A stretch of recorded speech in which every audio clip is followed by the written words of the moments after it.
Sure. Here you go. Okay. Hare Krishna, everyone. My name is Malvika. So welcome back to our Thursday sessions. We call these the Bhakti Yoga Way.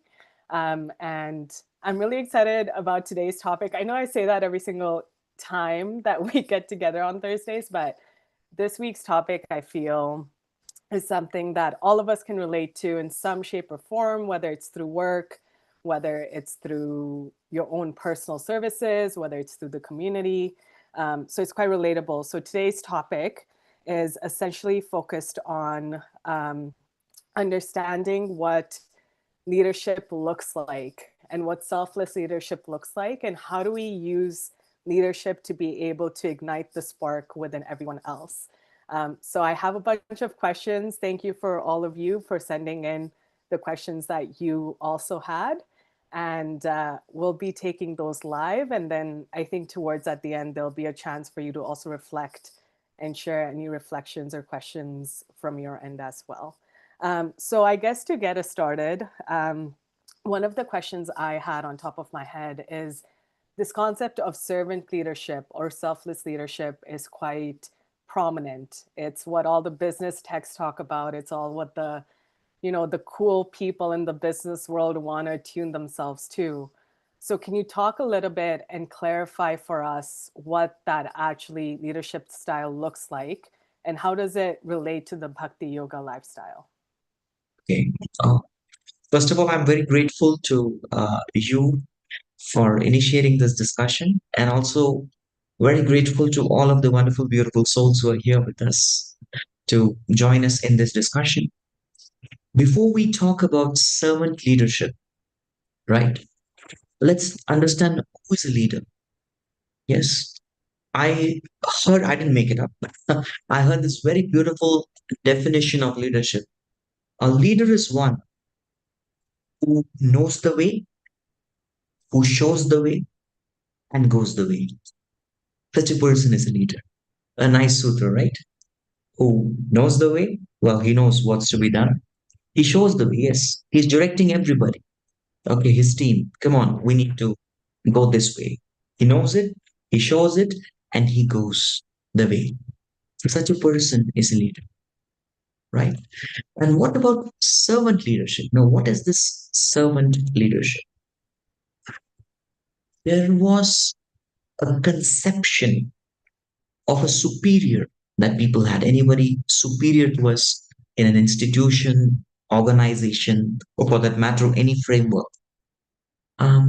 The picture that would come, okay, yelling, shouting, getting things done, dictating. That's the kind of picture that came up. And that's not the leader that people really wanted to see. Yeah. People wanted somebody who is compassionate, kind, considerate. And these kind of virtues exist in the heart of a person. That's someone people want to visualize. Usually, the superiority, I'm not using the word leader, the superiority in an institution was more of that kind of a dictator, and the mentality was quite exploitative, right? And now, with the time that is passing by and the way the society is evolving, what it is to be, the values are evolving, and people want to change many things. What is happening is this particular exploitative mentality in somebody superior is not acceptable, right?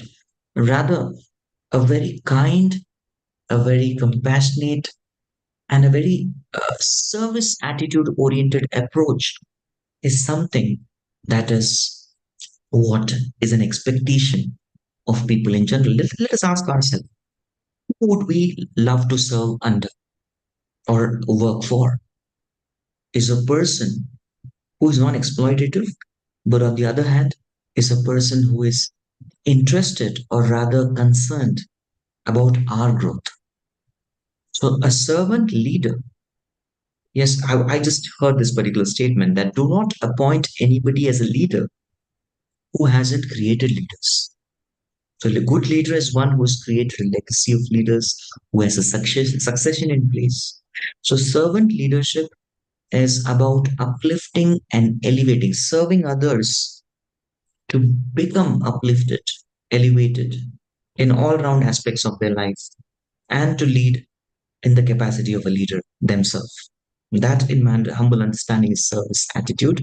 And if you were to talk about the wisdom literatures, what they talk about, as per the wisdom literatures, the highest state of consciousness any individual could have, right? Any individual is the consciousness to be a servant of everybody. Yes, I would love to, and servant in any situation, given any time, any place, any circumstances. How can I be a better servant of this person, this situation, this task? That is the highest consciousness that's revered and glorified in our wisdom literatures. Thank you so much. I guess building off on that point, how would one avoid the ego trap when you're in a position of leadership and really, go from not necessarily catered to your own self-interest, but to catered to the collective interest and what's really beneficial for a collective rather than yourself as an individual? Mm. And can you just elaborate on this evil trap that comes? Oh, sorry, I said ego trap. Ego So trap. Okay, fine. I was like oftentimes, wondering what is this evil trap? Okay, ego trap of ego. Can you just a little bit more elaborate on what you're referring to? yeah, so I mean, I've seen it professionally, more so speaking, that, when people step into positions of leadership or people step into positions of power, there tends to be this persona, I guess, that overcomes them to say that, I'm going to now dictate to everyone what I expect, or I'm going to dictate to everyone what is required for them because I know what's best. Um, and I think that comes from a place of ego, and that comes from a place of, uh, I guess, understanding a little bit about the fact that you know everything when you might not know everything. So that's kind of in the context that I'm referring to, is this persona that you end up stepping into, whether willingly or unwillingly. Okay, okay. There is a statement that goes like this: absolute power corrupts. Yes, it happens when a person has absolute power, or where rather when a person thinks or assumes that I have that absolute power, that corrupts an individual, makes one egoistic, makes one exploitative, makes one cunning, manipulative. Yes, and all these things come to a person where one treats people like resource, right? People are treated as a resource, and as long and until they are useful, well, we use them up. Once we have kind of squeezed them out, they have nothing, no substance remaining, just discard them. Yeah. And these all kinds of tendencies do creep in when there is ego, right? Egoistic. And it is very natural. It is very natural for a person. I shouldn't be saying this, but it happens. When you're given a domain to uh, lead, a certain people to lead, this is a very natural tendency that you try to think that we are the controller, enjoyer, and proprietor of what we have been given. But that's not actually true. Yes, we assume like that, we think like that. So, leaders who are given any territory or people, first of all, we have to see or understand what exactly have we been given. What have we been given? Why we have been given? These two things are very important. We have been given a particular task, an assignment, a job to do. Why are we doing that? In order to serve, right? In order to serve. That the purpose is serve. Many big institutions and many big organizations, they have grown very much in they've expanded their business or their operations mainly because of customer satisfaction, right? That's how it happens. Repeat customer is the business, 70-80% of business, when we even talk about that sense. So it is very important for leaders to understand there are two types of customers. The first customer is the external customer, yes, but the second customer is the internal customer. It's equally important to value the internal customer, because unless the people are not valued, then they are not going to serve. They are not going to serve the best. There was a study, recent study, Harvard study, which told that in an organization, they wanted to boost up people's performance. And what they did was they kind of, you know, increased their salaries, the money. And yeah, to some degree, the performance shot up to some degree, negligible. So increasing money actually doesn't bring about performance. It doesn't happen. Then they decided, fine, let's promote and empower a few. Yes, that brought about some changes in the way things were going about. Yeah, because responsibility turns sand into gold. They say this was also done. But what worked the most?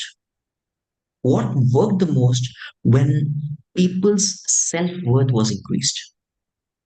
When people felt good about themselves, that is the time where the organization grew. An organization stands on the people, right? And that kind of grew up. So giving the self-worth, treating people with worth, everybody's worth, valuing them, making them feel good about themselves. That is something that helps those individuals and helps the organization at large. So what is important, so we don't get into this ego trap that you say, is leaders are trained and educated before being empowered. Because if empowerment is solely done based on competence, well, you'll see the leader need not be the most competent person in the team. Let me give you, for instance, the story of Mahabharata. Yes, it's a story of um, five brothers, right, who are devout devotees of the Lord. And these five brothers, they all come with their unique abilities and talents. The youngest was Sahadeva. He was known for his intelligence. Above him was Nakula, who was known for his beauty and wonderful qualities. Then there was Arjuna, who was known for his skills, Bhima for his strength. And these were the four younger brothers. But who was the leader? Despite being talented in all aspects more than their eldest brother, Yudhishthir, they all would bow down in respect and would obey to whatever their eldest brother Yudhishthir would say, because he was a person of character and values. Yes. So character and values is more important in a leader than the competence aspect. So where leadership fails is the empowerment is done only and solely based on competence of a person. But when the empowerment happens based on these values, and these values have to be trained, they have to be emphasized, they have to be educated, the training has to happen, observance. Yeah. So I was just kind of watching a video. How Japanese, I'll just close with this because I know there are more things you want to ask. Yeah. So there was a Japanese video that I was watching, a classroom program. And there's a teacher. She is making a kind of skit. So she has made the classroom into a kind of a bus, the students sitting in a bus, they were all bus passengers playing a role. And then she calls one of the students and it asks the student to pretend that you're an old person. So you have a stick, he was having this talcum powder all over his face and his hair, like an old man. Asked to, you kind of hunch back yourself and then walk and come slowly like an old man. So that was a role play the student was doing. And the teacher wanted to watch.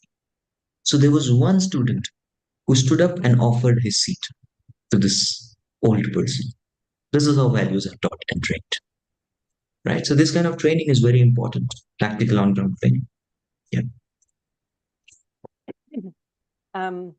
I guess, I mean, there's so much that you said, but one of the things as you were speaking was this concept of self-worth or making people, essentially like feel good about themselves, valuing them.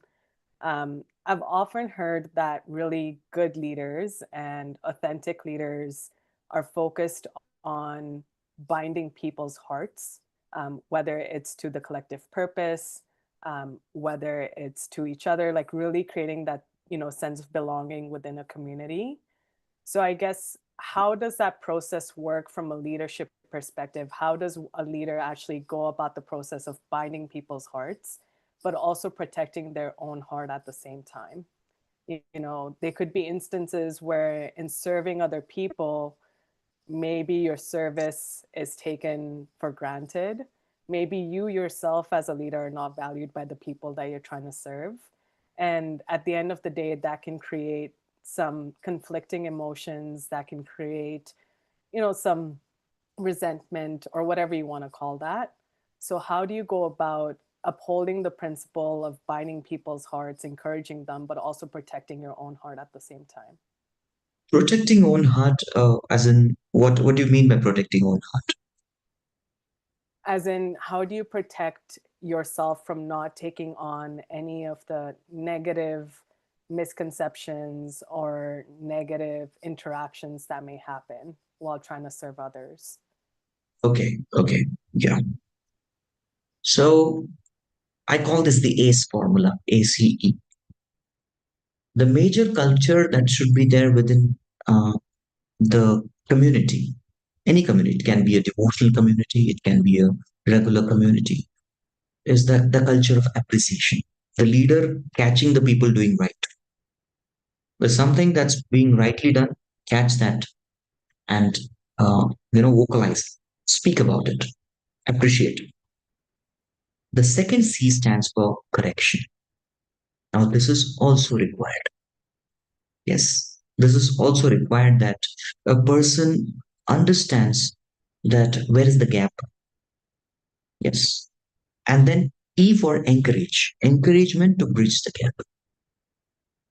And this kind of leadership, in my humble opinion, because whatever I'm speaking on based on the basis of numerous mistakes that I've committed in the past, by observing successful leaders and also observing not so very successful ones and having experienced both. So basis that I'm trying to share this, right? So there has to be correction briefly done because otherwise what happens is, as you rightly said, we are so it's people's heart. Yes, A and E, the appreciation and encouragement is for prompting them that your heart is something very nice. Then I need to take a look after my heart as well, so I need to reveal my heart and my mind confidence. So that correction aspect, the feedback, that is something that has to be given. Yes. And if you see the two positive, we call it the PNP. This is a very famous terminology in the those of you who learn electronics, the positive, negative, positive triodes. That's a very nice formula where you first offer a positive and slightly a negative. Keep it small and brief, and again the positive. Yes, we do this.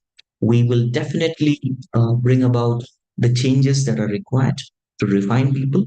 At the same time, have them completely encouraged to continue their contribution that they're doing. Yeah, very true.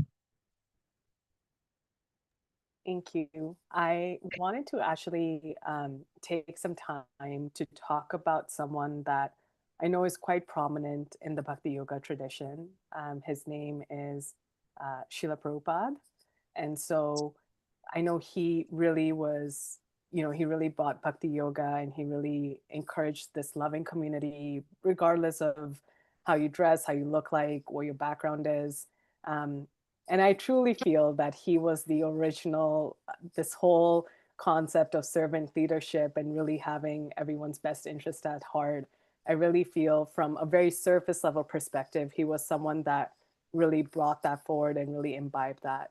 So can you speak like very briefly about how he cultivated this selfless leadership within community and the effect that we see today of him being able to do that? So Prabhupada, he mainly did three things as a leader. This is my uh, humble observation of observing the life of Srila Prabhupada, especially after he came to the West. Recently, we celebrated Prabhupada's 60th year of arrival in the West. He came in 1965. So I would like to focus on that particular time period where Prabhupada nurtured his followers, his disciples, his students, and went on to make a worldwide organization where he circled the globe 14 times in a span of just 11 years. Had so many books written, about 50, 60 literature, 108 temple communities and farm communities, and having a disciples, almost a count of 5,000 disciples, and many more accomplishments. How could he do it? The main value, the core value that he had, which he expressed, I was just hearing a lecture of him giving a talk on the nectar of devotion. So there he was mentioning that a spiritual master, again, he speaks about servant relationship, servant leadership. A spiritual master considers his disciples to be representative of his spiritual masters. He thinks that these disciples, they are actually my gurus, they are my teachers, and they have all come to teach me something.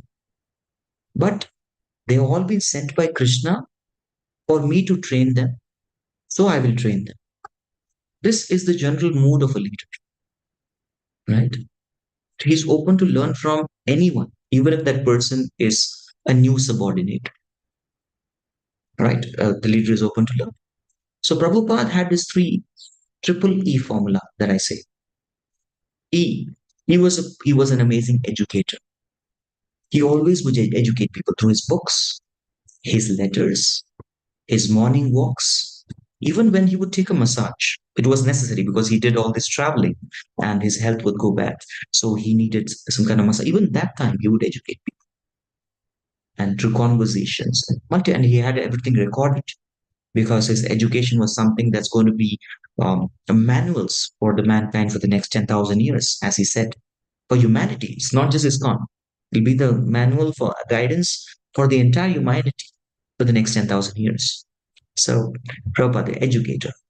Yes, education is very important. And leaders should continue to get educated. Even he would continuously read. He would always be well informed, well read. Yes. Not just spiritual, even material education. He would have his disciple Tamal Krishna Goswami Maharaj read out newspaper to him every day. He would like to be educated. One should know something of everything and everything of something. So they say that, right? So he would do that. And he would get himself educated and he would also educate very broadly. E. The second E was after education, he was the one who believed in empowering profusely. He was an empowering leader. He opened up a center in, uh, uh, he started with Butler, then he went to New York, San Francisco, and later on, after having opened a few temples, he empowered his disciples to go and start a center in another continent, in the United Kingdom, in London. Go there and start a center. What an empowerment! He empowered so many of them. Well, you go, you have experience of reading magazines. He said, "Yeah, I read magazines sometimes." All right, you become the editor of the Bhaktivedanta Book Trust. Go ahead. He empowered, right? Well, what about you like paintings? Yeah, I love paintings. Well, you become you paint for Krishna. Yes. What you used to do? Okay, I'm a professor. Okay, all right. You edit my books, Professor Howard. So like this, he kept empowering everybody. Yes. So that empowerment is something that really uh, encouraged everyone to continue serving. So education, empowerment, and third most important aspect, which a leader should perform. And this is the whole foundation of leadership, is Prabhupada set the right example. E for example. Now here is where very at times we fail. The failures happen because of that. because the education and empowerment would be practically useless if the subordinates are unable to see a good example in them. The Prabhupada set a very first class example, and that's something which made people look up and serve. Example in his personal practices, in his dealings, in his decision making, and so many things. Yeah, he did that. You spoke about this point of responsibility, and sometimes even if we don't want the responsibility of looking after people, or we're put in positions of leadership when we don't want that, or that's what the situation needs, there's a hesitancy to step into that position because you might know yourself to say, I don't think I'm the right person for this. I probably might not, might make some mistakes. I really don't want to offend anyone. I don't want to hurt anyone. But if the situation requires for you to step into that position of leadership, according to you, what are some practical steps that can be taken from a personal perspective to make sure that you're equipped down the road to be an example of leadership or someone that can take on that service moving forward? Yeah, thank you. If one were to understand this phenomena, who is a leader here? I may say, Prabhu, this lecture, I don't think it's kind of relevant to me because I'm not a leader. No, everybody's a leader. Irrespective of what is your situation in life presently, everyone's a leader because you have to lead one person. That's for sure. And that's yourself. That's something you cannot escape. You have to lead yourself. Right? So, well, now it comes from self leadership to people leadership. Right? So it's now person feels unqualified. So we have to identify what gives me that sense of feeling of being unqualified, disqualified to take up that position. Is it lack of skills? Is it lack of character? Is it lack of confidence? Yes. Or is it simply lethargy? Oh, that'll be too much of work. Yeah. Oh, if I become a leader, I'll be on spotlight. People will put me on tight spots. And well, that'll be very uncomfortable for my ego to handle. So there are multiple reasons for which one might deny, or there'll be a self denial. I don't want to get into this. It's all a mess ultimately. Oh, then I will have to, because I was just referring to one of the writings of a very amazing leader in our society, ISKCON society. His Holiness Indradimna Swami Maharaj. So he was instructing one of the persons who had just become a leader. Again, he became a leader not by design, by default, because there wasn't anybody. So this was that guy had. So he went to Maharaj for guidance. And he said, Maharaj, what do I do? So he told him one thing, one main principle. A leader means one has to pay the price of spending time with people and listening to people. So that's the first skill set that one has to develop. And um, just by being a good listener, so many things open up. Yeah, we just sit down, we keep talking, which I'm doing right now. I'm sorry. I'm doing a lot of talk. And you, on the other hand, you and wonderful folks, I'm able to see all of you. Don't think that okay, my video, I'm seeing whose videos are on and whose videos are off. That's going on parallelly in my mind. After all, I'm a teacher. I just have to scan through the entire Zoom. Sometimes I have many to 100 odd students in the Zoom meeting. So I just scan through, I understand who's come, who's not come. I take attendance mentally. This is all skill set that has evolved in course of being a teacher, right? Physical programs, it's easy. You just scan once and you understand, okay, who has come, who has not come. At Zoom meetings, I've got that siddhi or that mystic power eventually with practice. All right, let's come back to the topic. You're all listening, right? Everyone's listening. Now, listening is the superpower of a leader. Yes, because people, everybody comes with a very, very unique mindset, thought process, skill set, values. And a leader has to understand his people very well. So if you have to say one step, now I've been made a leader, what to do? Talk to people. listen to people. Listen first, more than talking, listen. We got 2 years and 1 month. Listening is very important. Yeah, so let's listen. And uh, even when somebody feels like, okay, this person is listened to, many times people thank me. Thank you so much, bro. I said, thank me for what? I want to know. Just for giving your time. Because this is one thing that people don't give away so easily. They don't mind throwing some money or doing something for people, but giving time. Oh, you're spending time with us. That's something that really means a lot to us. So that is one thing that the leader should start. And many other paths will open up. That's one. Listening. And number two, being open to learn. There is absolutely no age for learning. Recently, I was having recently, okay, that's not as recent, it's 1 year ago. I was having a talk with one of my senior god brothers. So he was telling that he had met recently a person who is an IAS officer in India, Indian Administrative Services. They are the bureaucrats who run the country practically. So he was telling that I was attending a training program.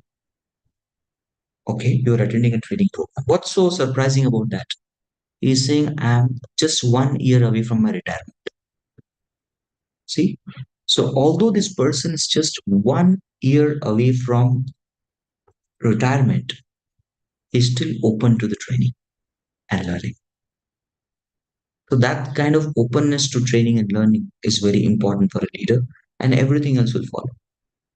Right? Everything else will follow. That's my humble understanding. At this point, I need to charge.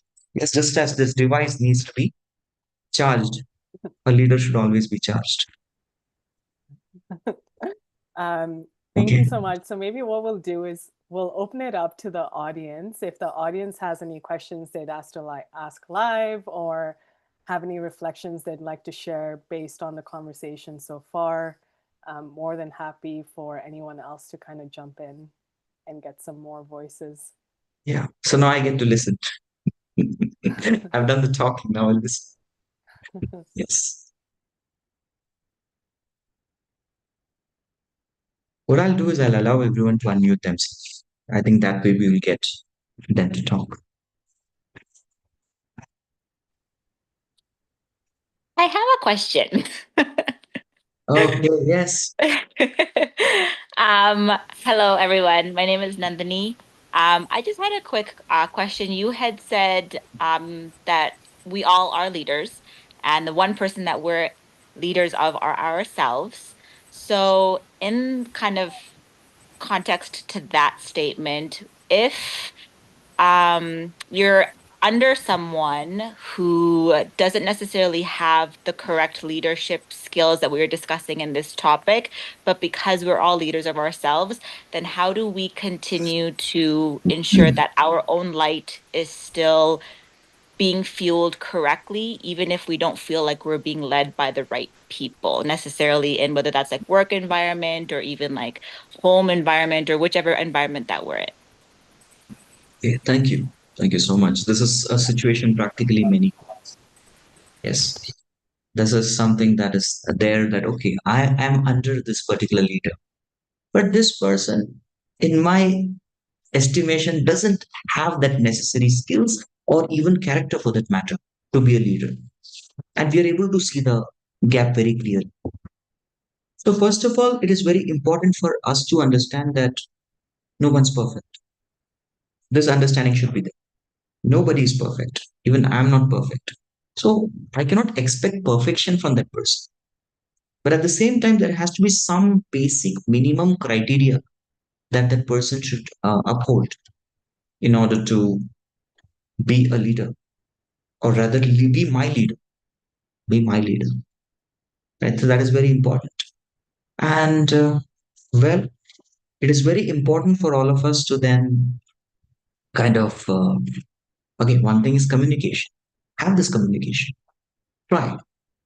Try to have an open communication with the leader. And if the leader is not willing to listen, oh my God, that's a very, very difficult situation. Now, this is because that's the one quality required, giving time to people and listening. No, I have no time for you. no, that's very close. Then I guess it's time that we need to change the situation. It's important. We have to make certain decisions to change. That's one thing. Second thing, a leader can listen at the same time. There's always listening. There is a lot of sympathy. Okay, yeah, that's true. But there is no practical implementation, right? So such a person is better, but at least this person is kind of giving us some time, right? And implementation takes a lot of time, especially the bigger the organization, slower the implementation. It doesn't happen. So at least we should also sympathize because this person is sympathizing with us. Okay, let's also sympathize. It's very hard to find leaders who listen. Come on, 1, 2, 3. Okay, fine. 1, 2, 3. Done. That's very rare. But what can we do personally? Now, if in all situations, now given that this situation, can I change it? Is it possible for me to hop in to some other leader where I can serve better? Yeah, let's be open to the opportunity. If that is not a possibility, what is the best that I can do within my circle of control? Let's do that. That's what I would do if I'm unable to make a change. Otherwise, if can we try to influence this person through somebody superior without this person knowing? Because if your leader comes to know that you're gone to his leader, he might get fired. And it happens. So without this person knowing, let's go and try to influence. We can try that also, communication with the above. Because nobody's supremely independent except Lord Almighty. Right? Everybody is subordinate to somebody in this world. That's how it works. So if you cannot open up the leader, well, can we influence the leader from somewhere else and have him opened up? We can try that. Yes, we can try all these means, by which ultimately we need to meet the goal of self growth and the organizational growth. That's very important. Does that make sense? Yes, it does make lots of sense. Thank you. Thank you. Anyone else would like to jump in?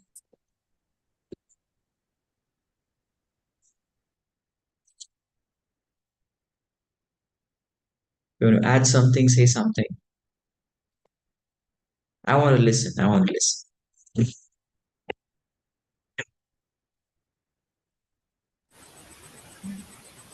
Awesome. I was Sanatana. Prabhu, I was really expecting. Yeah, I was like, the energy is coming my way. Thank you. Yeah. Well, I was listening. See, I was listening intently. Malvika and yourself were talking about what makes a person give them worth. So the word worth is one of the most powerful words in the English language. It comes from what do you find is worthy. So what is worthy to you? And then the ultimate definition of worth and worthy is worship. So who do you worship? Well, do you worship a sports team? Do you worship God? So worth is such a powerful word. I'd just like to add that to the chat. Thank you. Molly wants to say something? You want to say something? No. Thank you. Thank you. Nice. I'm so glad that you could join us in this discussion. It's very nice. Okay, I'll just go passing on the mic if anyone wants to say something. Alona, what about you? Would like to say something? Hi, everybody. Thank you. I would like to add a few words as well. You were mentioning about leading ourselves. So when we lead ourselves, we need to be good leaders to ourselves as well. And importantly, we need to be worthy, first of all, with ourselves, relationship with ourselves, with our soul, with our mind, with our heart. And when we have all that coming together, then we can lead ourselves, and then after that we can lead anybody else.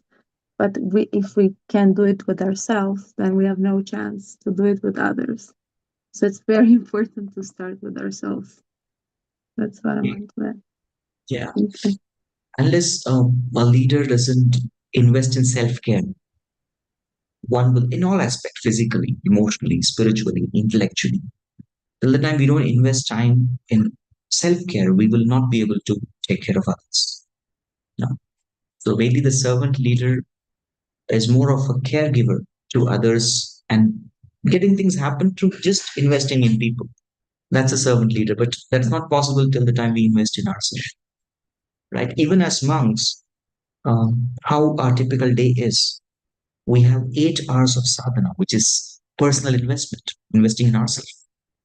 Then we have 8 hours for the body again, and that is again a self-care, taking care of the body.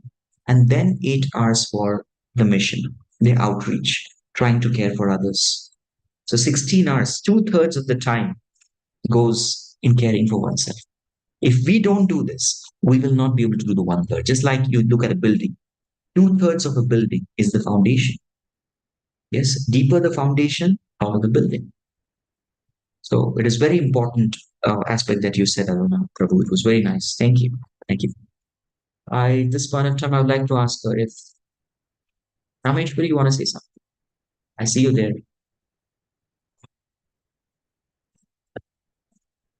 Okay.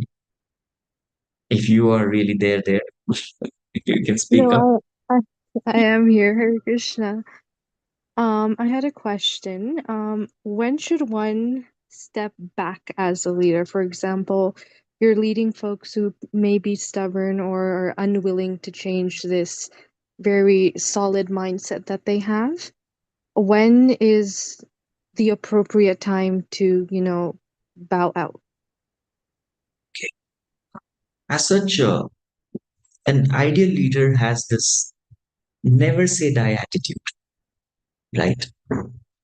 Well, if it's not working, we have tough nuts, and these nuts are not getting cracked.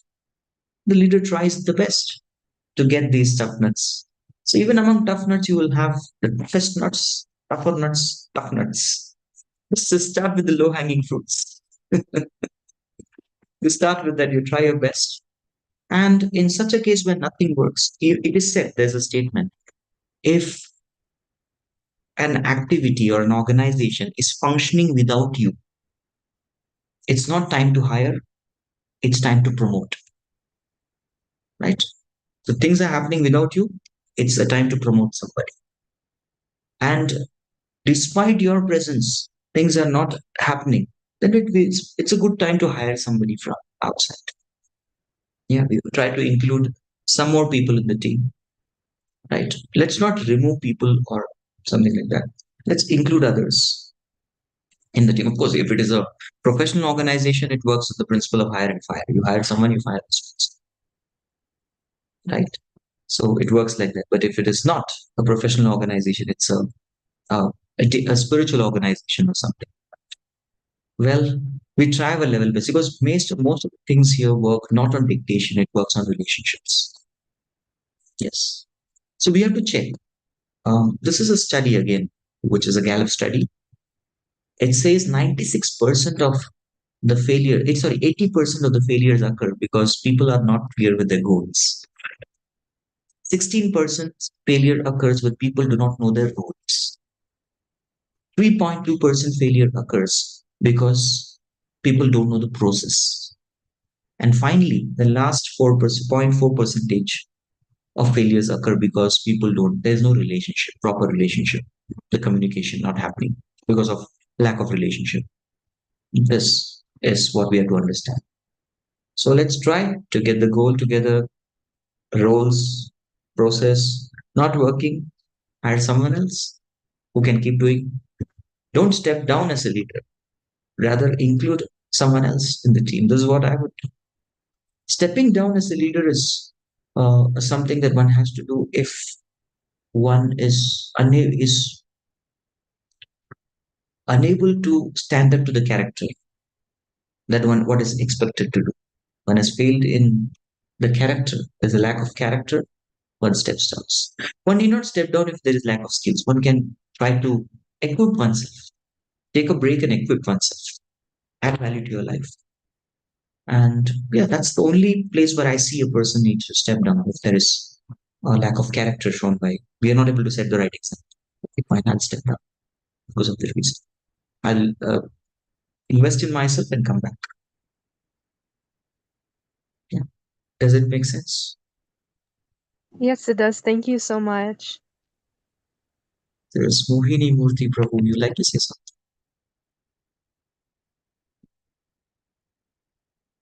if you're here with us from Calgary Dham. Okay, fine. Dear friends, thank you so much. I'm really, really so happy, glad that we could have this wonderful discussion. And I look forward to seeing you all again, meeting you all again sometime in the future. We'll keep in touch. Thank you all very much. Hare Krishna. Thank you Hare very Krishna. much. Hare Krishna. Hare Krishna. Krishna. Thank you so Hare much for the Krishna. wonderful session. Thank you. Thank you. Thank you. Hare Krishna.